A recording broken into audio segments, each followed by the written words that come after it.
เครื่องเห็ดยำพี่น้องแล้วจองนั่นนี่ไปเป็นผู้ช่วยเป็นผู้ซอยไอมี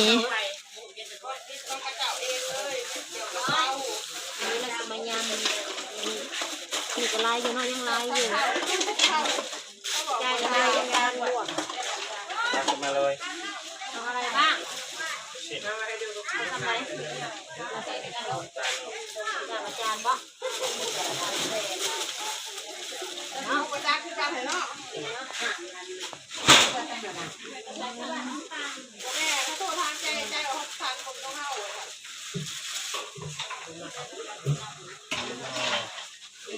ดูโยจะขึ้นสีรถไหนมีห้องนี้มีเยอะเลย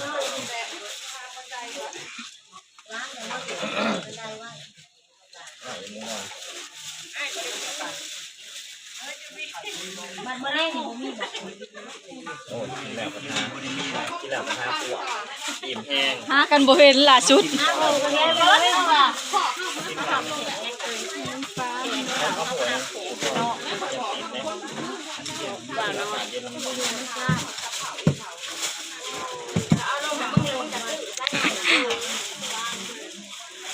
ย่างแล้วเฮ้ยเขาลงนะ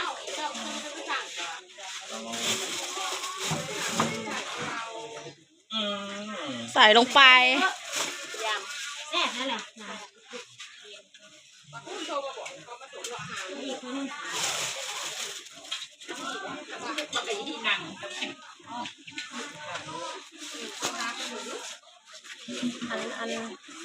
อันนี้ดิอันนี้ก็ใส่ตาเพชรน้องอีกไปเลยก็ไปเลยเพชรกินยำยำจากหลอกยำเห็ดยำรวมมิตรเป็นบริณาบลงมาเบิ่งตาแซ่บเขากินแต่ยำหลายหลอกนะแซ่บนะไม่ดาวบอกปานี่นะแม่จ้างงานของที่15นะใช่แหละขวดมันนะเอาเมื่อพอกลูกก็ได้เขายังบริเห็นไม่ใช่กระป๋องมันเนี่ยนี่ยังเบียร์เลมอนอ๋อต้องไปเอามาซิมกันนี่เราแค่ยังหูรสชาติแซ่บเนาะแช่เย็นตั้งอีหนวดเป็นพาเก็ตมาวันนึงต้องเบียร์ไปเลยแหละได้เท่ามันนี่ถามเจ้าภาพดูงานมีเบียร์อยู่บ่มีซิมตอนเว้นกับเจ้าชื่อเมื่อคืนนี่เราให้แก๊สยังคุยยังชาแก๊ส1บ่ได้มากินกับเจดาวเมื่อคืนนั่นบ่เอาอีกบ่ได้บ่มันนี่สกินจะเว้นน้องบ่ท่านได้กินน่ะนะเอาใหม่อันนี้ดิยงเด็กกระลำม่วงดิน้ำไทยนี่กินมาเบิร์ดนี่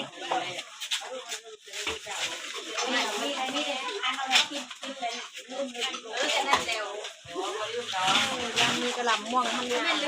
ใช่อย่าลืมซื้อนะเนาะมันสวยนะจ๊ะมันสามารถกินได้ดิแซ่บด้วยมันยังก็สินค้าตั้งนานก็ได้เพราะ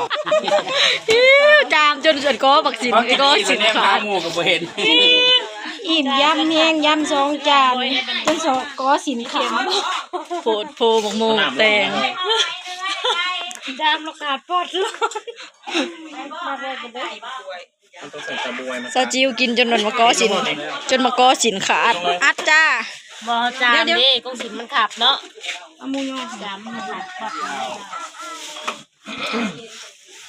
แค่ทำยังไงเนี่ยก็แบบเก่ากระเป๋ามาย่อมาเขาไม่มันก็เรื่องมากแค่มาหน่อย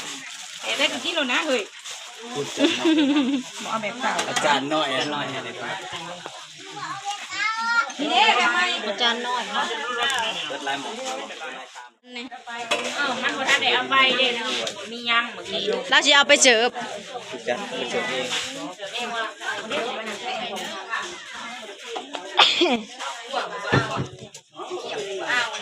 เนี่ยน่ะไปนั่งกินอยู่โต๊ะผมให้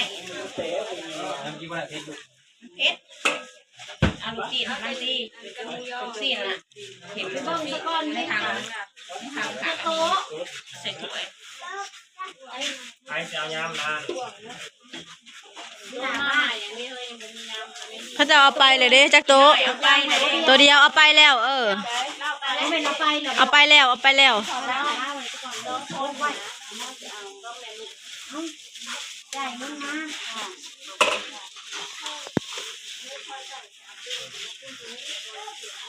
บริซีมเลยบ่อย่างนี้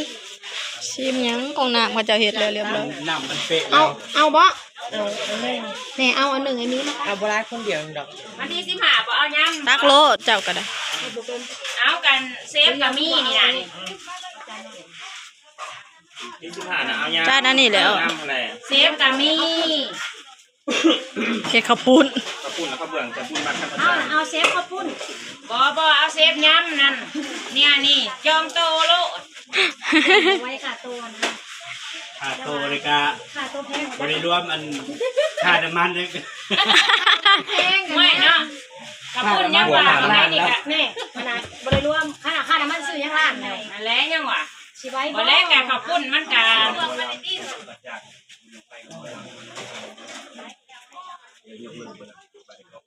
มันแพงสนามยุทธบาล บ้านเฮาก็ยังคอ บ้าน เอา นี้ กับ3ล้าน จะพลาดกับพญออันนี้เขากระเทินได้มาอะไรแม่นบอกอันนี้เข้ามาเขาจะมาคอหนึ่งบอก บ่แล้วเขาโทรมาคอกัน มันมาชวนเลย มาจับไปแล้วนะเสียมาจับไปแล้ว ซ้ำบางอย่างอยู่เนาะ อันเดียวต้องสำคัญ แล้วบ้านนี้มันต้องมาจับมาอยู่แล้วมาลำจบมาลายเดือดแล้วบ้านนี้มาคอ เนาะกินของบ่มันกินแต่ พี่น้องจะภาพกับบยอมเป็นบ่ละถ้าผมกับบยอมบ่เขากับ่มันบ่ได้ มันสัญญาไว้ก่อนเนาะตั้งแต่3-4 เดือนไปเลย บัดนี้แล้วสิมาเขาก็บ่ได้มันหลายคน เขาก็ขาดทุนมันบ่ละน้ำมันแพง มันบ่ค่ะโต เขาก็บ่ได้เจ้าภาพกับบยอมบัดนี้ก็เลยว่าต่างคนต่างเลิกเจ้าภาพก็ยอมเสียเขาก็ เฮายังใครได้แต่งานโรงเรียนเฮาก็ยกเลิกไปงานนึงถ้าสั่นไปก็บ่เลยค่ะคงอยู่สิได้ จะเข้าใจเขาเจ้าอยู่ ไปบ่ได้ได้แต่ค่าน้ำมันสั่นเฮาหักเพิ่นมาปันให้หมู่เรือแต่ว่าเขาขอซุมเฮากับเขาขอ3ล้านก็เอาให้เขาเจ้าเขาแก่ก็จะมาเรื่อย เฮ็ดอีกแล้วพี่น้อง ปัจจุบันเฮาผัดยามมื้อแลงนี่ลาเลยบ้าน มันแย่งอยู่มีอยู่ อยู่บ้านเฮาเพิ่นมายามมื้อแลงนี่เตรียมแล้วอยู่บ้านเฮาน่ะ คือการได้สิมาน่ะยามมื้อแลงบัดมาอีกได้เต็มบาทนี่ ยามมื้อแลงแล้วหุ่มพึก ถาดใหญ่นี่บ่ใส่ถาดใหญ่รถบ่ใจ ใส่ฐานจองใส่งามมาเลยว่ะน้ำกับ ขนาดสิได้เนาะเพราะว่าบ่ได้ซื้อแน่นี่ ซ้ำนั่นแหละนะเอามาก็ดินโหย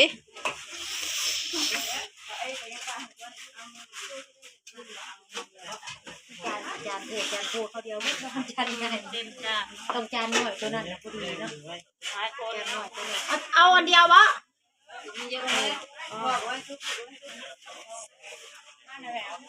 ทรงใหม่อีกพี่น้องทุกอย่างบอยแล้วกินมันผ่ามาเลยกินใบทรงเอาบวกมาชิมดูสิ กำลังสาวจิ๋วกำลังว่าพื้นบ่าวหมอลำ2 คนก็ม่วนเนาะไอ้บอยเรามา2เบิ่งปากกระถั่ว2 คน 2 คนกับมั่ว